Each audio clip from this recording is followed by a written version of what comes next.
presidente del Colegio de Abogados, Juan Carlos Araúz. En una entrevista exclusiva con nuestro compañero Adair Concepción, se pronunció sobre el estado crítico de la justicia en nuestro país.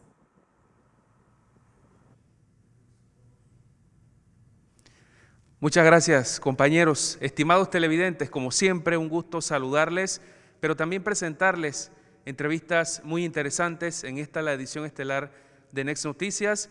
En esta ocasión nos acompaña Juan Carlos Araúz, presidente del Colegio Nacional de Abogados. Con él vamos a conversar sobre la situación de justicia en nuestro país y también la constituyente que impulsan con algunos cambios profundos a nuestra Carta Magna. Juan Carlos Araúz, bienvenido a Next Noticias. Como siempre, un placer conversar con usted.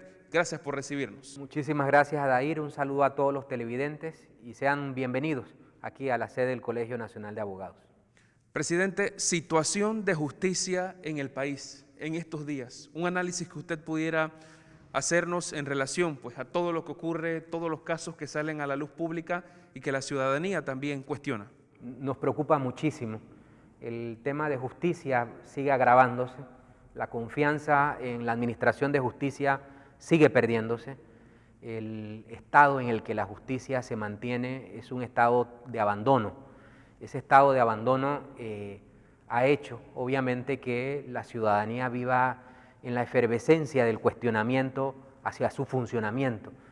Nosotros hemos expresado constantemente que el punto de partida de la independencia judicial nace en su presupuesto. Sin independencia financiera no puede haber independencia funcional del órgano judicial.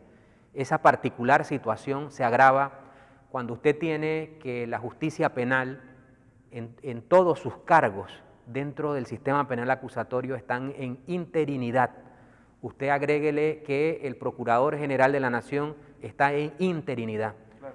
Cuando toca administrar controversias, cuando toca resolver litigios, y usted no puede, como juzgador, ostentar la permanencia en su cargo, obviamente el es caldo de cultivo para el cuestionamiento sobre las motivaciones que se asumen para tomar decisiones. Y ese es un punto de gran relevancia para hablar de mejores días en la administración de justicia. A lo largo del tiempo nosotros hemos sido críticos, muy constantes, en la misma medida que somos defensores de esa independencia del juzgador. Sin embargo, hemos llegado a un punto en donde pareciese ser que no tenemos camino que recorrer, toda vez que gravitamos sobre los mismos problemas. Y esos problemas están logrando asentarse de una forma en la que la insatisfacción sea generalizada, y es algo que nos preocupa gravemente. ¿Una crisis en este momento? Esto es un día más de la crisis. Llevamos años sumergidos en una crisis de la administración de justicia en la que nadie se ha atrevido a reconocer que la justicia está colapsada, pero que ese colapso es producto de un abandono intencional y un abandono deliberado. Nosotros estamos viviendo simplemente que la administración de justicia no es considerada un poder del Estado, como debiese considerarse. La administración de justicia vive arrodillada al poder político, y esa particular situación está determinada en que usted puede mirar que cada 2 meses, cada 3 meses, el órgano judicial tiene que ir a tocar las puertas de la Asamblea de Diputados para pedir presupuesto. Es inconcebible que una justicia eficiente y objetiva pueda garantizar resultados a largo plazo si cada 3 meses tiene que redefinir sus metas. Es una situación verdaderamente lamentable que tiene un impacto no solo ya a lo interno, sino a nivel internacional.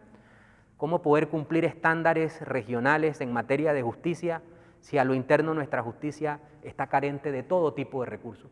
Es el punto que yo quiero poner de contexto en este momento. Es decir, la grave preocupación que existe sobre la justicia no tiene un aliento de cómo se va a transformar si nosotros no hablamos de los temas verdaderos. Y el otro punto es la interinidad de jueces y magistrados en el sistema penal acusatorio y en toda la administración de justicia, que de alguna manera contribuyen a que el cuestionamiento sea más profundo cada día.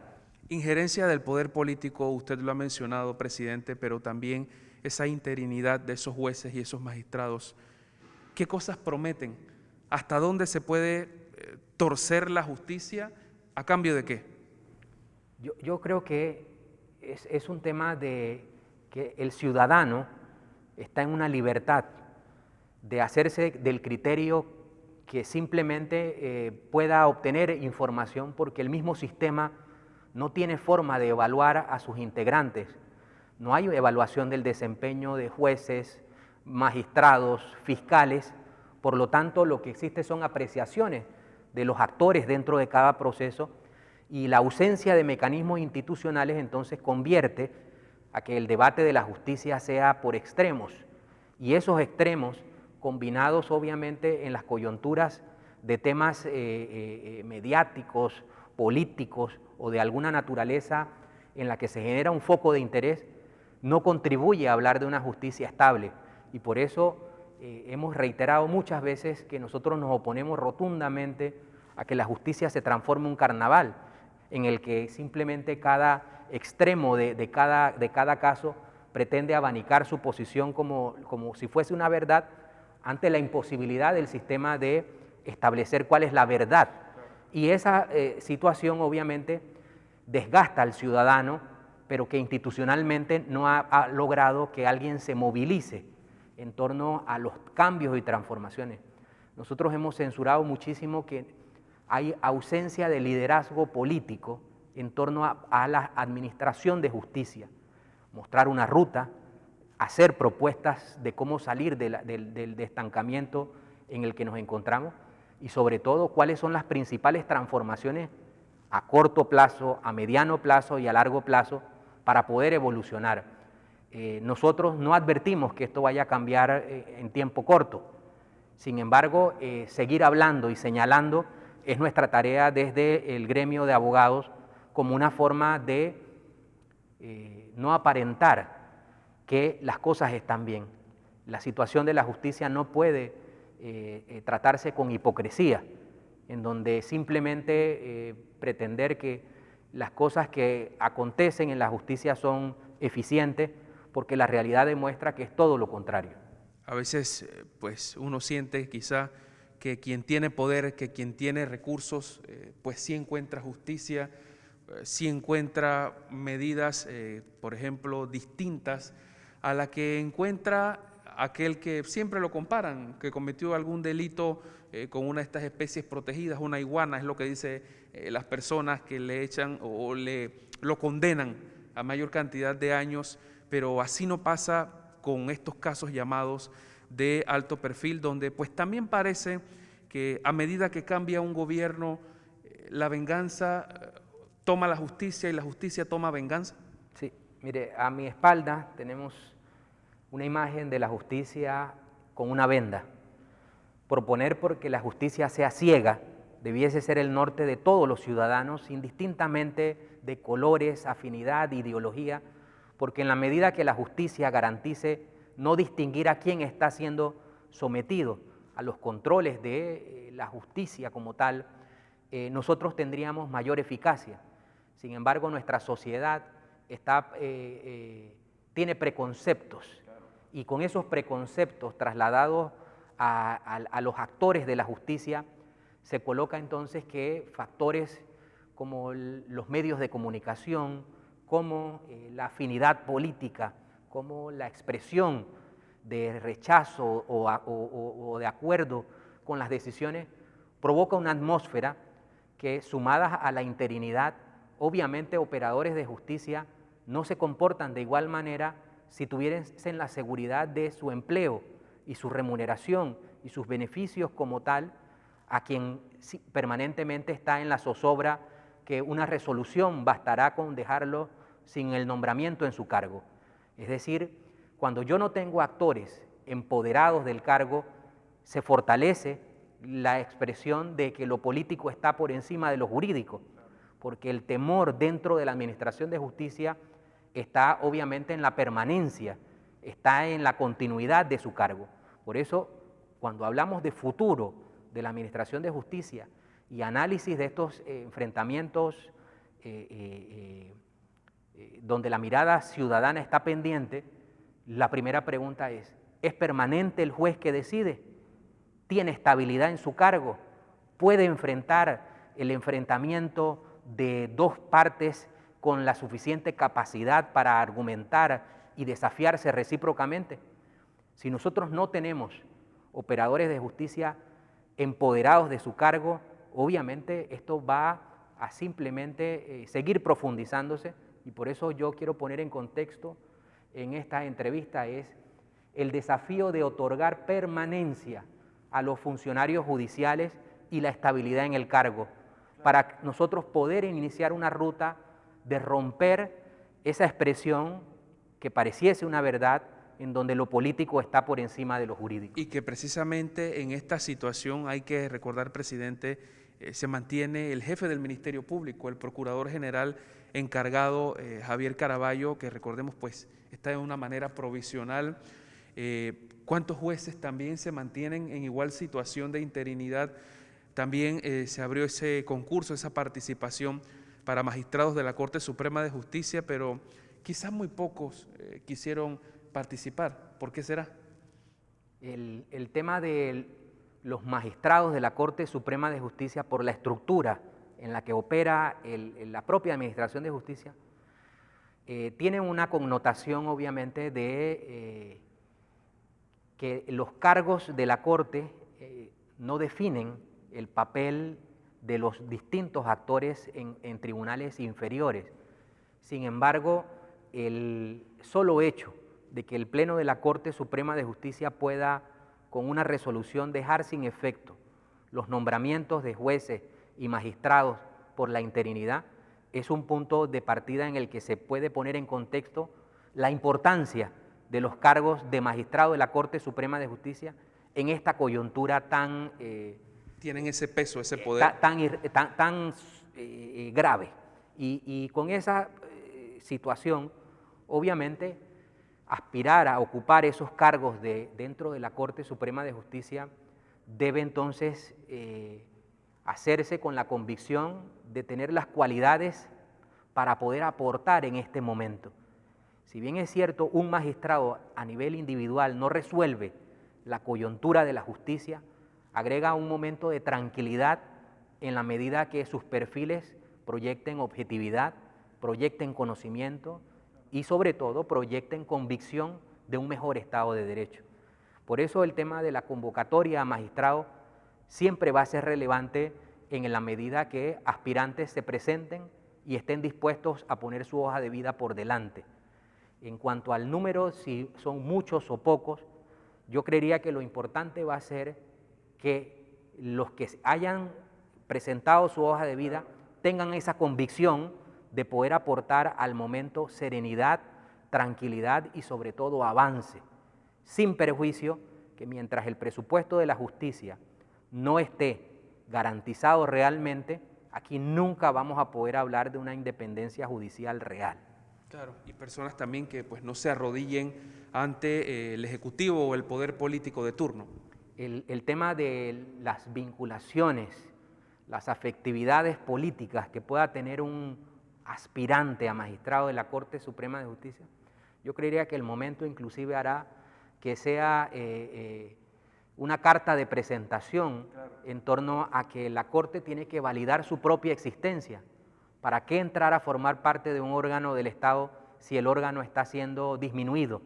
Si el órgano judicial no está dando la proyección con la que tres poderes del Estado deben trabajar en armónica colaboración.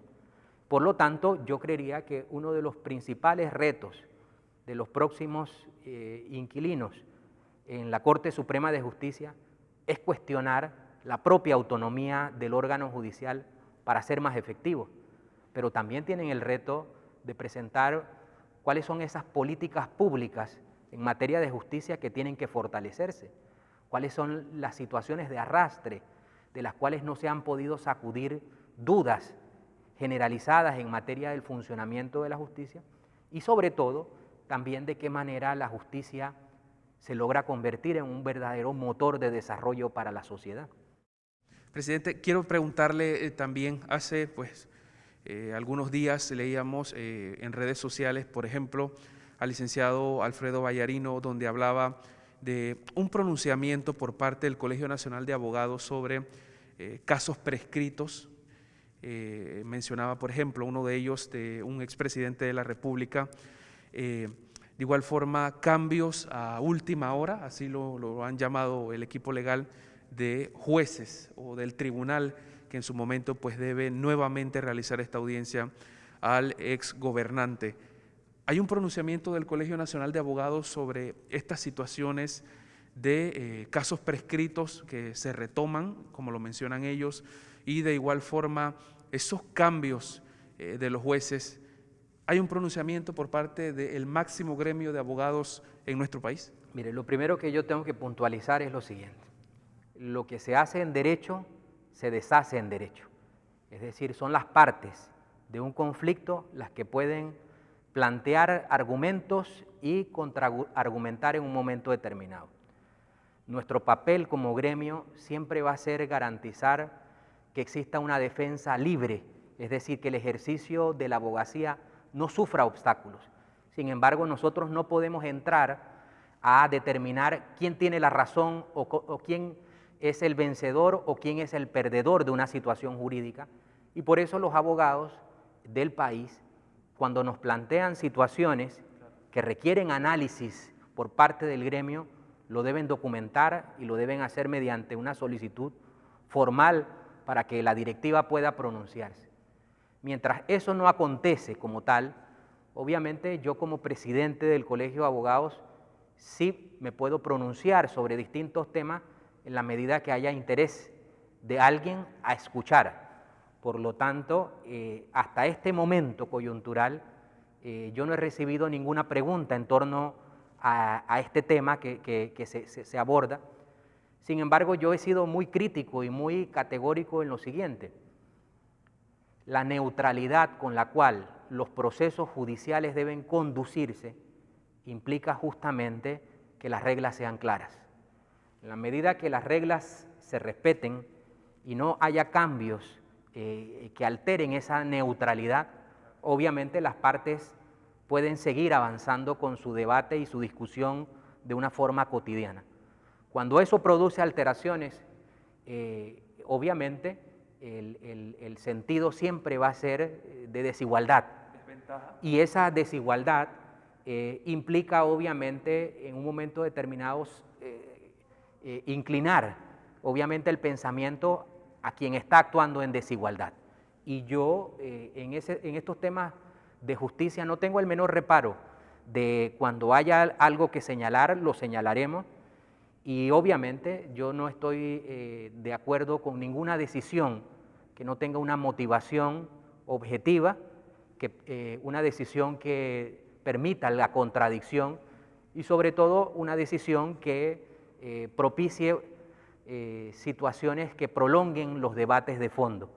Entonces, en este sentido, cuando la Administración de Justicia toma decisiones que lo que ha hecho es prolongar el debate de fondo, en virtud de que se estancarán las partes a debatir lo propio que le corresponde a su derecho, no debe sorprendernos como sociedad. Dentro de la justicia como tal, yo debo reconocer que existen defectos de interpretación, existen defectos de legislación y adicional existen los defectos del ser humano, la propia naturaleza del ser humano en un momento determinado. Pero eso implica que las partes activen los mecanismos, debatan donde deben debatir y propicien, obviamente, deshacer lo que en derecho se ha hecho. Con esto lo que quiero concluir es lo siguiente. En todo momento, quien requiera que su voz sea escuchada porque siente que la justicia no le responde, obviamente nosotros vamos a escuchar y nosotros vamos a atender.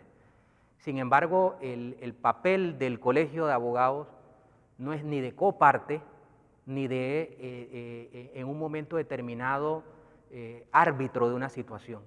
Si nosotros vamos a censurar una una posición o vamos a censurar algún tratamiento, es porque justamente la convicción del Estado de Derecho indica que no hay otros remedios y que no hay otras posibilidades, porque nosotros no podemos reemplazar a quien ejerce la defensa como tal de una situación concreta. Es decir, el colegio no puede ocupar el cargo de defensor de una situación que corresponde a un abogado de parte, y el abogado de parte debe actuar de acuerdo a los mecanismos que estén dispuestos. Con todo este antecedente de funcionamiento de la justicia, obviamente lo que se requiere es tener la sensatez para no precalificar, es decir, que uno tiene la razón o que uno está con la razón anticipadamente, y por eso el papel nuestro es escuchar, y quien quiere ser escuchado cumple entonces los mecanismos para ser escuchado dentro del gremio. Cómo no, doctor. Y esto de cambio de jueces que mencionan ellos a pocos días de que se reinicie este juicio, ¿se han recibido algunas situaciones así en el Colegio de Abogados, o usted en su experiencia se ha vivido o ha visto usted algo similar? No, inclusive hasta esta hora es la primera referencia que yo puedo tener de los acontecimientos que me relata. Sin embargo, dentro del debate de los pleitos judiciales, hasta esta fecha no he escuchado de un cambio de esa naturaleza, y obviamente esto guarda relación con lo siguiente. El sistema penal acusatorio de alguna manera sigue moldeándose, pero esa formación del sistema depende de actores en activo, que propongan, que debatan, que discutan, que desafíen las decisiones cuando las mismas se consideren con falta de motivación. Y eso es un trabajo del abogado de parte. Luego, en las generalidades de los defectos de la justicia, obviamente nosotros siempre vamos a propiciar a que las sanciones sean legítimas, y para que haya una sanción legítima dentro del sistema judicial, la misma tiene que ser con el debido proceso. Si no existe debido proceso, no existe legitimidad en ningún tipo de sanción. Cómo no, presidente, pues le agradezco mucho, y ya para concluir, sabemos que impulsan un movimiento ya ante el Tribunal Electoral para una constituyente. ¿Qué más que nos pudiera adelantar? ¿Qué más se le ha dicho por parte del tribunal? ¿O ya están en ese proceso de recolección de estas firmas para cambios muy importantes a nuestra Carta Magna? Sí, mire, yo quiero unir los dos temas. Es decir, parte de nuestra afectividad a promover cambios es justamente por el estancamiento de la justicia. En el diario actuar de nosotros gremialmente tenemos la continua insatisfacción que el sistema no da respuestas, y eso involucra cambios, transformaciones, presupuesto, el régimen de estabilidad de los jueces y magistrados, el tema del Ministerio Público y sus permanentes situaciones controvertidas. Esa realidad implica que si nos quedamos haciendo lo mismo, solamente vamos a entrar en una guerra de ciudadanos ante las respuestas que el sistema tiene que dar. Esa es la convicción que nos mueve a decir: la constituyente es una propuesta correcta, es una propuesta que promueve acción y que simplemente no nos deja en inactividad ante el desafío de no seguir propiciando lo mismo. Por eso el movimiento Yo Firmo por Panamá, que inicia su recolección de firmas mañana 22 de junio, tiene la identidad plena de: si estoy insatisfecho con lo que hay, ¿por qué quedarme simplemente esperando que las soluciones lleguen de otro sitio? Y en el caso nuestro, nosotros promovemos en que la justicia cambie, que la justicia se transforme, que la justicia evolucione, y en la forma en la que nos hemos ido colocando en conflictos permanentes del funcionamiento, del diario decidir de la justicia, a mí no me hace otro camino que decidir: yo sí voy a apoyar la consecución de firmas por la necesidad de una mejor administración de justicia. Y allí entonces estaría el porqué y las respuestas para todo. Y cerraría de la siguiente manera. Entre ciudadanos no tiene ningún sentido nosotros convertirnos en adversarios cuando nosotros lo que debemos propugnar es que la situación generalizada se transforme. Distraernos en discusiones, en debates, en contradicciones recíprocas, a ningún punto efectivo de solución nos lleva.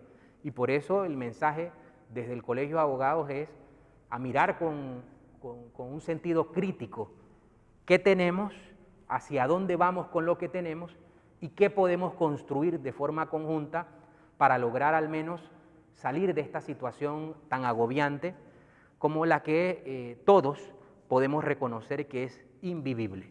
Cómo no, presidente. Muchas gracias, como siempre. Un gusto poder conversar con usted y que aproveche también para hacer esa docencia a la audiencia del noticiero estelar de Next Noticias. Le agradezco mucho y también por todo esto que nos adelanta, que a partir de este martes ya inician ese proceso de recolección de firmas. Amables televidentes, muchas gracias. Vamos a continuar entonces con la edición estelar de Next Noticias. Compañeros, sigan ustedes. Adelante.